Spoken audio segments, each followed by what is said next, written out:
Topic को हम लोग नेक्स्ट करेंगे और आज का अपना टॉपिक रहेगा ओजोन अपघटन, यानी कि उसको बोल सकते हैं ओजोन डिप्लेशन। यानी कि हम लोगों ने पहले क्या बात की कि ये जो ओजोन परत है जो कहाँ पर पाई जाती है, समताप मंडल में पाई जाती है, जो क्या करती है सूर्य से आने वाली हानिकारक पराबैंगनी विकिरणों को अवशोषित करके पृथ्वी पर आने से रोकती है। लेकिन हम लोग बात कर रहे हैं ओजोन अपघटन, यानी कि धीरे धीरे ये जो ओजोन परत है इसकी मोटाई में कमी होती जा रही है, जिसके कारण क्या हो रहा है कि सूर्य से जो विकिरणें हैं, पराबैंगनी विकिरणें, ये सीधे ही पृथ्वी पर पहुंच रही हैं, जिसके कारण पौधे हैं, जंतु हैं, इनमें विभिन्न तरह के डिजीज होने के चांसेस बढ़ जाते हैं। अब बात करते हैं कि ओजोन अपघटन का मतलब सिर्फ इतना सा है कि ओजोन की जो गैस की मात्रा है समताप मंडल में, उसकी मोटाई में कमी आना। अब हम लोग बात करेंगे कि ओजोन अपघटन किस वजह से हो रहा है, इनके क्या क्या कारण हैं। तो ओजोन डिप्लेशन का जो मुख्य कारण है वो पर्यावरण में बढ़ते हुए CFC यानी कि क्लोरोफ्लोरोकार्बन्स है। दोस्तों, वर्तमान समय के अंदर हम लोग देख रहे हैं कि तापमान जो है पृथ्वी का वो लगातार बढ़ता जा रहा है और पृथ्वी का तापमान लगातार बढ़ने का कारण ग्लोबल वार्मिंग है और तापमान बढ़ने के कारण गर्मियों के अंदर ज्यादातर लोग जो है वो घरों के अंदर AC है, कूलर है, फ्रिज है, इन सब का उपयोग कर रहे हैं और इन सब का उपयोग करने से क्या हो रहा है कि ये जो सारे रेफ्रिजरेटर वगैरह हैं इनसे क्या हो रहा है CFC उत्सर्जित हो रही है, रिलीज हो रही है। यानी कि जितने भी कूलिंग देने वाले सामग्री हैं, ये जो भी मशीन्स हैं, उनसे क्या होता है CFC रिलीज होती है। अब दोस्तों CFC जो होती है ये CFC होता है क्लोरोफ्लोरोकार्बन्स।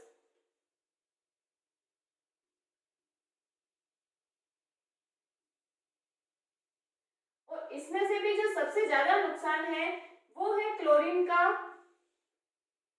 परमाणु या अणु कह सकते हैं। वैसे जो ये क्लोरीन है ये Cl2 की फॉर्म में पाया जाता है, क्लोरीन अणु के रूप में पाया जाता है।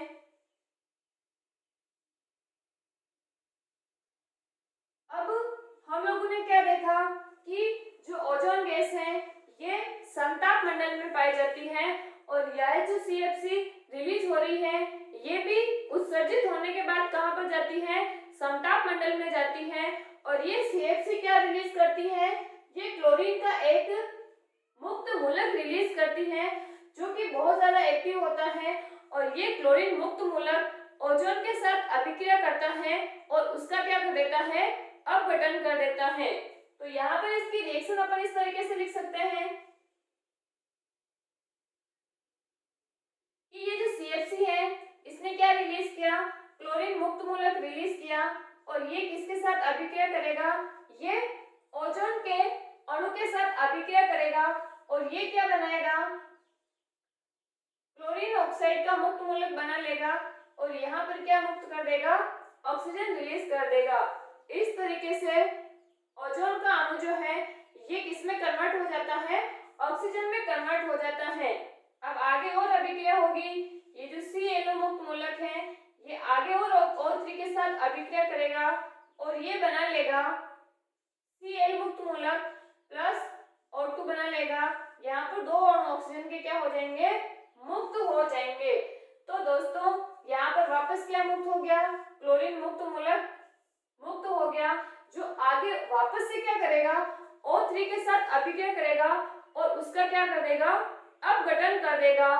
तो यहाँ पर यदि अपन कंप्लीट रिएक्शन की बात करें,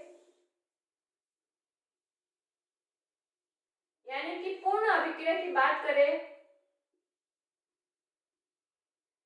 तो पूर्ण अभिक्रिया का मतलब ये होता है कि ये जो लेफ्ट हैंड साइड में लिख रखा है ये रिएक्टेंट्स होते हैं, अभिकारक होते हैं, इनको हम लोग एक साइड लिख सकते हैं और ये जो अपने को राइट हैंड साइड में दिखाई दे रहे हैं इनको हम लोग क्या बोल सकते हैं, प्रोडक्ट बोल सकते हैं। तो जब भी पूर्ण अभिक्रिया लिखी जाती है तो रिएक्टेंट्स अभिकारक को एक तरफ लिखा जाता है और जो प्रोडक्ट्स होते हैं उनको एक साइड लिखा जाता है। तो इस अभिक्रिया को हम लिखते हैं क्लोरीन मुक्त मूलक प्लस O3। ये तो पहली अभिक्रिया हो गई और ये दूसरी अभिक्रिया हो गई। क्लोरीन हो गया, ओजोन हो गया, अब इसके अंदर ClO मुक्त मूलक है, इसके अलावा O3 है, ये सारे के सारे क्या हो गए, रिएक्टेंट हो गए।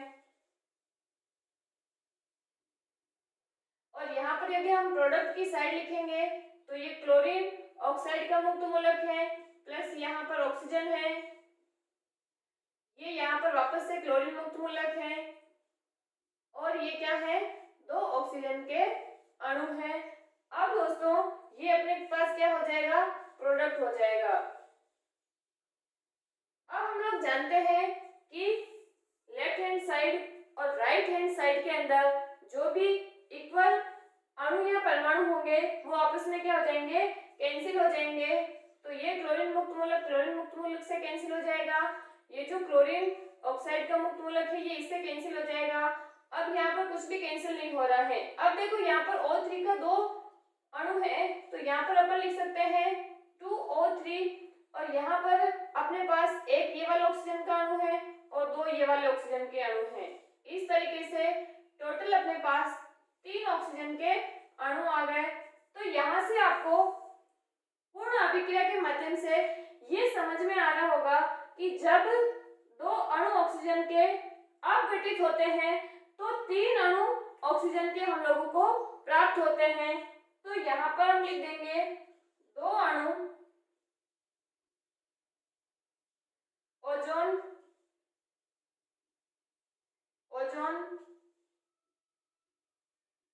अपघटित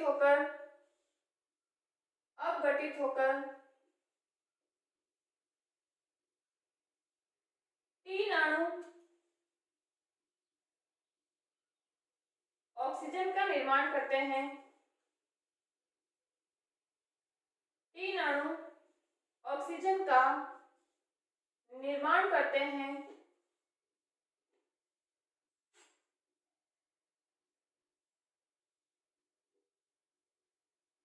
दोस्तों मोटे तौर पर आपको समझ में आ गया होगा कि किस तरीके से CFC जो है ये O3 यानी कि ओजोन का अपघटन करते हैं। तो यहाँ पर हम लोग लिख सकते हैं कि पर्यावरण में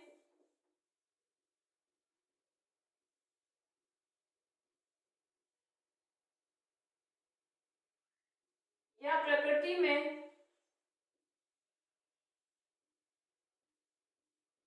बढ़ते हुए CFCs यानी कि क्लोरोफ्लोरोकार्बन्स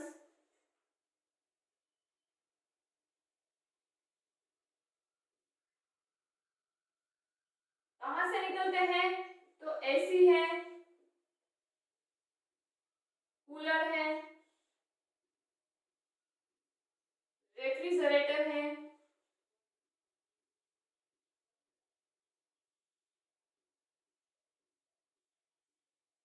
पर्यावरण में या प्रकृति में बढ़ते हुए CFC जिसको बोला जाता है क्लोरोफ्लोरोकार्बन्स, और ये कहाँ से रिलीज होते हैं, तो जितने भी कूलिंग मटेरियल होते हैं उनसे ये रिलीज होता है।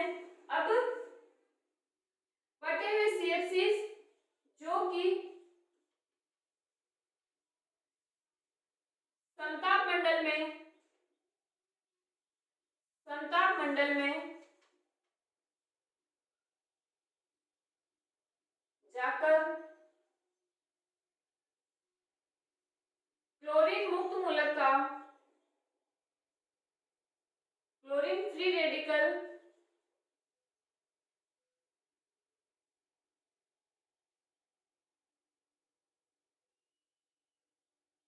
Cl डॉट से लिखते हैं इसको, क्लोरीन मुक्त मूलक का निर्माण करते हैं।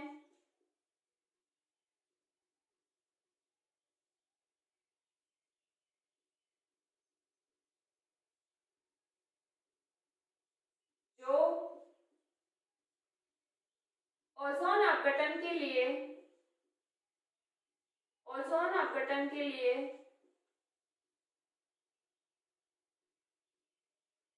ओजोन अपघटन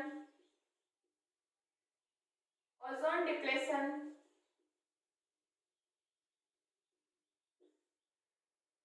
के लिए जिम्मेदार हैं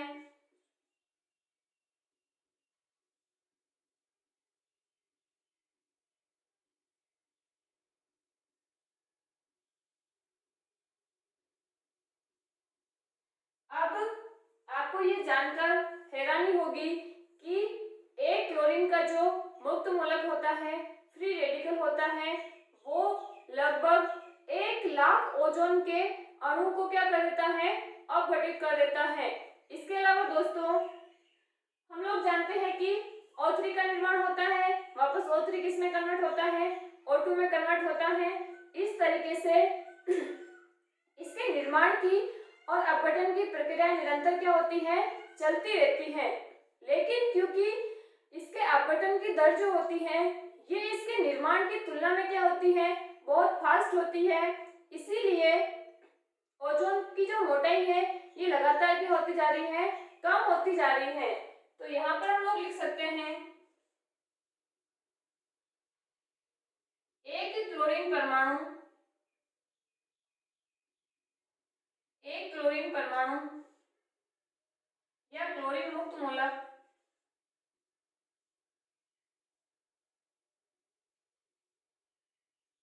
यानी कि क्लोरीन फ्री रेडिकल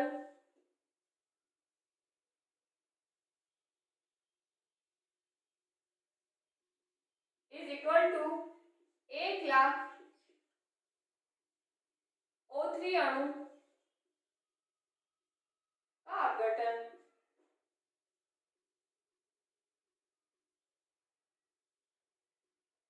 अब ओजोन परत के अपघटन के लिए जो मुख्य कारक जिम्मेदार होता है वो तो कौन सा होता है, CFC होती है। लेकिन इसके अलावा कुछ और भी ऐसे एजेंट्स या रसायन होते हैं जो क्या करते हैं, ओजोन अपघटन की क्रिया को बढ़ाने का कार्य करते हैं। इसके अलावा दोस्तों यहाँ पर हम लोग एक नोट लगाएंगे,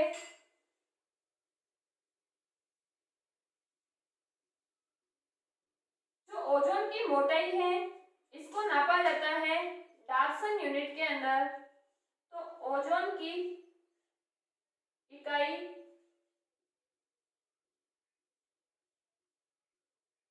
डाल्टन यूनिट, और यहाँ से एग्जाम में क्वेश्चन पूछा जाता है कि ओजोन परत की मोटाई के लिए कौन सी इकाई काम में ली जाती है, तो डाल्टन यूनिट काम में ली जाती है। अब इसका मुख्य कारण तो ये हो गया CFC, लेकिन यदि हम बात करें इसका दूसरा रीजन, तो इसका दूसरा जो रीजन होता है हम लोग देख रहे हैं कि हम ये जो फसलें वगैरह बोई जाती है, क्रॉप्स वगैरह बोई जाती है, तो इनमें भी प्रोडक्शन को बढ़ाने के लिए क्या किया जाता है, पेस्टिसाइड्स वगैरह का यूज किया जाता है। तो हम लिख सकते हैं बढ़ते हुए पीड़कनाशी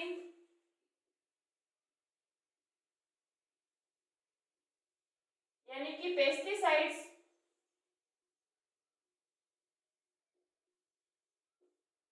बढ़ते हुए पीड़कनाशी का उपयोग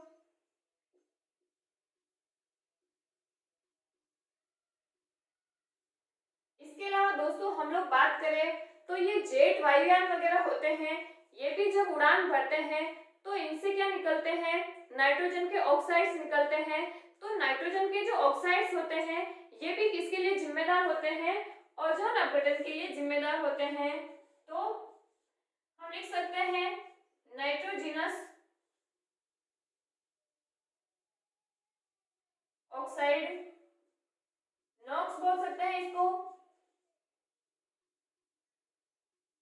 और ये कहां से निकलते हैं, तो जेट है, वायुयान वगैरह हैं, यानी कि जो भी हवा में बढ़ने वाले, उड़ान करने वाले साधन होते हैं, इन सबसे क्या निकलते हैं, नाइट्रोजन के ऑक्साइड निकलते हैं। तो दोस्तों यहाँ पर हम लोगों ने बात की कि ओजोन का अपघटन कौन कौन करते हैं। अब हम लोग नेक्स्ट देखेंगे कि ओजोन से संबंधित कुछ इम्पोर्टेंट फैक्ट। तो अब हम लोग बात कर रहे हैं ओजोन से संबंधित इम्पोर्टेंट फैक्ट्स या हम कुछ महत्वपूर्ण बिंदु बोल सकते हैं। तो इसमें हम लोग पहले बात करें कि ओजोन को सबसे पहले डिस्कवर किसने किया था। तो ओजोन को सबसे पहले डिस्कवर किया था क्रिश्चियन फ्रेडरिक सोहनबर्ग ने। तो ये हो गई ओजोन की खोज। फिर बाद में पता चला कि ये ओजोन जो है ये समताप मंडल में उपस्थित होती है, स्ट्रेटोस्फीयर में उपस्थित होती है और इसको अपन क्या बोलते हैं, ओजोन लेयर बोलते हैं। तो ये ओजोन लेयर जो है इसकी डिस्कवरी की थी 1913 के अंदर और ये दो वैज्ञानिकों के द्वारा की गई थी, जिसमें एक का नाम था चार्ल्स फेब्रे और दूसरे का नाम था हेनरी बुशन। तो चार्ल्स फेब्रे और हेनरी बुशन ने मिलकर क्या बताया था कि ओजोन लेयर जो है समताप मंडल में पाई जाती है। फिर बात करते हैं कि अब ओजोन का निरंतर क्या होता जा रहा है, अपघटन होता जा रहा है, मोटाई लगातार क्या होती जा रही है, कम होती जा रही है। तो इसको रोकने के लिए वैश्विक स्तर पर बहुत सारे प्रयास किए गए कि किस प्रकार से इसके अपघटन को कम किया जाए। तो इसके लिए सबसे पहला एक प्रोटोकॉल हुआ था जिसका नाम है मॉन्ट्रियल प्रोटोकॉल। मॉन्ट्रियल जो कि कनाडा का एक शहर है, ये वहां पर होने के कारण इसका नाम क्या हो गया, मॉन्ट्रियल प्रोटोकॉल हो गया। और ये प्रोटोकॉल जो है ये किससे संबंधित था, ओजोन के संरक्षण से संबंधित था। तो एग्जाम्स के अंदर क्वेश्चन ये पूछा जाता है कि निम्नलिखित में से ओजोन संरक्षण के लिए कौन सा प्रोटोकॉल हुआ था। तो इसका नाम है मॉन्ट्रियल प्रोटोकॉल। अब ये हुआ था 1987 के अंदर और ये किस दिन हुआ था, 16 सितंबर को हुआ था, 16 सितंबर 1987। इसीलिए प्रति वर्ष एवरी ईयर 16 सितंबर को क्या मनाया जाता है, इंटरनेशनल ओजोन डे मनाया जाता है। अब बात करते हैं कि ये जो प्रोटोकॉल है ये कब से लागू हुआ या कब से ये क्रियान्वयन के अंदर आया। तो ये लागू हुआ था 1 जनवरी 1989 के अंदर। तो दोस्तों ये जो प्रोटोकॉल है ये बहुत ही ज्यादा इम्पोर्टेंट है और यहाँ से बहुत सारे जो बड़े लेवल के एग्जाम होते हैं उसमें ऐसा क्वेश्चन आता है कि निम्नलिखित में से कौन सा प्रोटोकॉल जो है वो ओजोन संरक्षण से संबंधित है या ओजोन संरक्षण से संबंधित नहीं है। तो ओजोन के अंदर अपने को मॉन्ट्रियल प्रोटोकॉल ध्यान में रखना है। फिर बात करते हैं दोस्तों कि सबसे ज्यादा ओजोन होल जो है वो किस जगह पर हो रहा है। तो सबसे ज्यादा जो ओजोन होल की मोटाई में कमी है वो अंटार्कटिका के अंदर देखी गई है। तो दोस्तों यहाँ पर अपना ओजोन से रिलेटेड जो टॉपिक है वो कंप्लीट होता है। और यहाँ पर मैंने आपको वायुमंडल की जो परतें पढ़ाई थी उसके अंदर परतों के नाम तो मैंने आपको बता दिए थे। फिर बात करते हैं, देखो सौर मंडल में जितनी भी ज्यादातर क्रियाएं होती है, पेड़ पौधे, जीव जंतु, बादल बनना, बारिश होना, धूल के कण, ये सारे के सारे सौर मंडल में होते हैं। इसीलिए प्लेन्स वगैरह जो होते हैं, एरोप्लेन्स वगैरह जो होते हैं, ये सौर मंडल में नहीं उड़ते हैं क्योंकि नेविगेशन सिस्टम के अंदर प्रॉब्लम आती है। इसीलिए ये जो एरोप्लेन्स वगैरह होते हैं ये कौन से परत में उड़ान भरते हैं, तो ये समताप मंडल के अंदर भरते हैं। अब यहाँ पर ये मैंने लिखा ट्रोपोपॉज, यहाँ पर लिखा स्ट्रेटोपॉज, यहाँ पर लिखा मेसोपॉज। तो सौर मंडल और समताप मंडल के बीच की जो लाइन है इसको बोला जाता है ट्रोपोपॉज। इसी तरीके से समताप मंडल और मध्य मंडल के बीच जो लाइन है इसको बोलते हैं स्ट्रेटोपॉज।